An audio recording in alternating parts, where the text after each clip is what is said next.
Again, I'm your Ate Theresa Nabayra from Tarlac State University under of College Teacher Education from the Bachelor of Physical Education. So guys, for today's video, I will discuss about what is financial literacy, economic and financial literacy act, Republic Act number 10922. What are the benefits of financial literacy? The common concept in under financial literacy, the financial literacy of the Philippines, needs versus wants, and asset versus liabilities. So, let's start. Financial literacy is the position of the skills that allows people to make smart decisions with their money. When you have this skill set, you are able to understand the major financial issues most people face. Financial literacy have shown that most individuals don't understand the concept of compound interest. And some consumers don't actively seek out financial information before making financial decisions. In-depth of financial literacy is required to understand how money works and how it can work for you by investing profitable areas like stock or money market. Economic and Financial Literacy Act. State that recognize the growth potential of the country through a financially literate people who make sound financial decisions, mobilize savings, and contribute ideas or improving economic and financial policies and programs. The following detailed information about Republic Act number 10922. Section 1, title, this act shall be known as the Economic and Financial Literacy Act. Section 2, declaration of policy. It is declared the policy of the state to develop national consciousness on economic and financial literacy. The state recognizes the growth potential of the country through a financial literate people who make sound financial decisions, mobilize savings, and contribute ideas on improving economic and financial policies and programs. Section 3. Participating governments agencies. National Economic and Development Authority shall plan, initiate, execute, and encourage knowledge expanding activities on economic and financial literacy, which may be adopted by government agencies, instrumentalities. Section 4. Economic and Financial Literacy of Students and the Youth. To improve the economic and financial literacy of students and the youth, all public, private schools under DepEd, CHED, and TESDA in coordination with NEDA.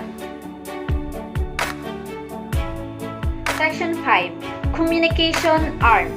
The Philippines Information Agency or PIA and the Presidential Communications Development and Strategic Planning Office PCDSPO are hereby mandated to allot airtime for programs and produce and disseminate printed and online materials for economic and financial literacy, awareness, and enhancement. Section 6. Private sector participation. The Philippine Economic Society or PES shall plan, initiate, and encourage knowledge expanding activities on economic and financial literacy which may be adopted by the private sector and civil society and their respective offices. Section 7. Severability clause. If any provision or part hereof is held invalid or unconstitutional, the remainder of the law or the provision not otherwise affected shall remain valid and subsisting.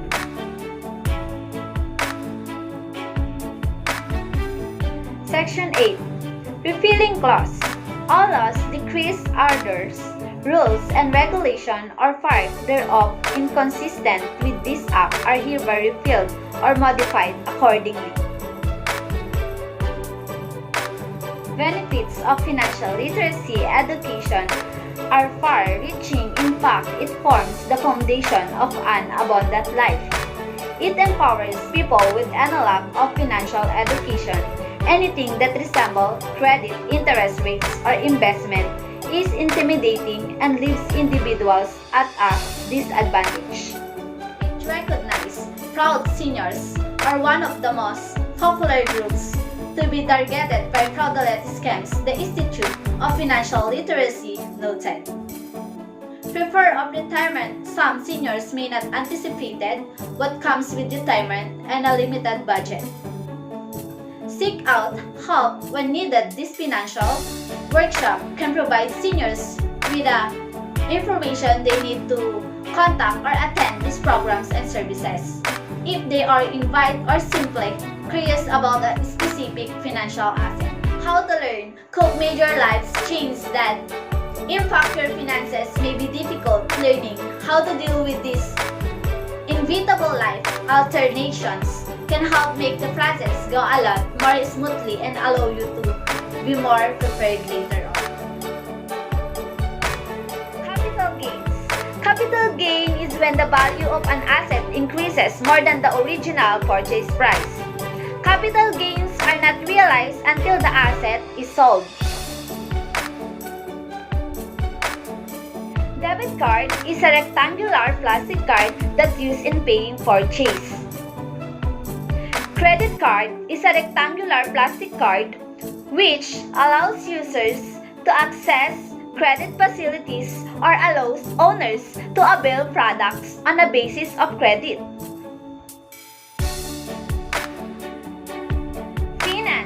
The monetary resources of an individual, organization, company, or government.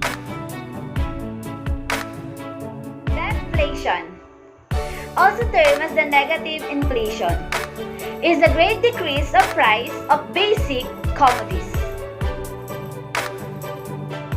Inflation is the substantial increase of price of goods and services resulting to the decrease of the purchasing power of money. Purchasing power refers to the value of money on the basis of the amount of goods and services that you can using a unit of currency. Annual percentage rate. Annual percentage rate is the interest rate in annual basis charged for borrowing money. Annual percentage yield is the interest rate in annual basis paid on a savings account, certificate of deposit, or other account that earns compound interest. Budget. A budget is an estimate of your income and expenditure for a specific period of time. This is the basis for planning your finance. Capital gains. Capital gain is when the value of an asset increases more than the original purchase price. Capital gains are not realized until the asset is sold. Checking account. It refers to a form of bank account which allows the owner to have an easy access to his money. Access to money is possible through ATM withdrawal, issuance of cheque, or through debit cards. Credit score. A credit score is a ranking or a number assigned to an individual which reflects his/her credit worthiness. Credit scores are realized by the amount of debt, number of open accounts, and a timelines of payment, among others. Saving accounts. A saving account is a deposit account which bears interest where you can store your money in a bank or other financial institution. Saving account lets the consumer have an easy access of his/her money. Interest rate. variable, and fixed. An interest rate is the percentage of a loan charged to an individual for borrowing the money. Despite solid education, regular income, 65% of consumers of online financing services in the Philippines still face acute personal budget gaps now and then. Moreover, for almost every fifth, 21% is constantly recurring issue, in particular the vast majority of the survey in the Philippines finish college or university. Then 78% have a regular job and 10% run own business. Need something necessary or required, like for examples of this is shelter, something we need to protect us from outdoors. Food, our bodies need food to grow strong. Water, we need water for hydration.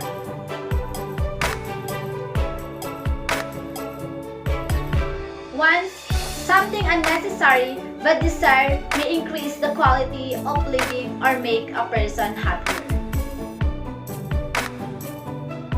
And the difference between needs and wants is the concept worth knowing.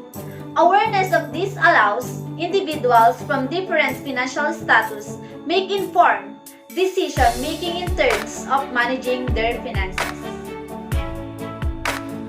Asset in general, meaning asset means all available property of company.